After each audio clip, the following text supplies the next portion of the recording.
कुंडल जिल्हा परिषद गटासाठी भाजपकडून सौ धनश्री शरद लाड यांचा अर्ज दाखल। पलूस तालुक्यातील कुंडल जिल्हा परिषद गटातून भाजप पक्षाकडून सौ धनश्री शरद लाड यांनी आपला उमेदवारी अर्ज निवडणूक निर्णय अधिकारी विवेक काळे यांच्याकडे दाखल केला।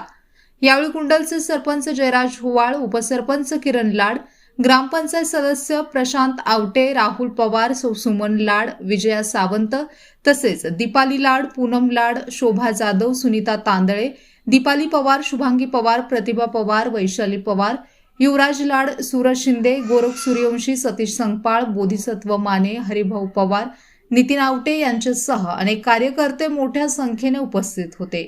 यावेळी सौ धनश्री लाड म्हणाले की स्वर्गीय क्रांती अग्रणी डॉक्टर जी.डी. बापू लाड व स्वर्गीय क्रांती वीरांगना विजयाताई लाड व सर्व आमचे लाड कुटुंबीय व सर्वसामान्य जनतेच्या आशीर्वादाने सर्वसामान्य नागरिक महिला भगिनींच्या न्याय हक्कासाठी मी उमेदवारी करत असून आपण सर्वांनी मला कामाची संधी द्यावी। मी आपल्या सेवेसाठी सदैव तत्पर असेल।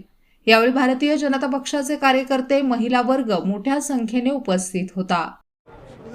आज 2026 भारतीय जनता पार्टीच्या वतीनं मी पलूस कडेगाव तालुक्यातील कुंडल जिल्हा परिषद गटासाठी आपले सर्वांचे श्रद्धास्थान जी.डी. बापू लाड काकू यांच्या आशीर्वादाने आणि सर्वच कुटुंबियांच्या वतीने सर्व कार्यकर्ते, सर्व महिला भगिनी, सर्व नागरिक यांच्यासाठी काम करण्याच्या इच्छेतून आज मी इथं फॉर्म भरलेला आहे आणि त्याबद्दल सर्वांचे आशीर्वाद राहावेत माझ्यासोबत, एवढीच ह्या निमित्तानं मी आशा करते। धन्यवाद।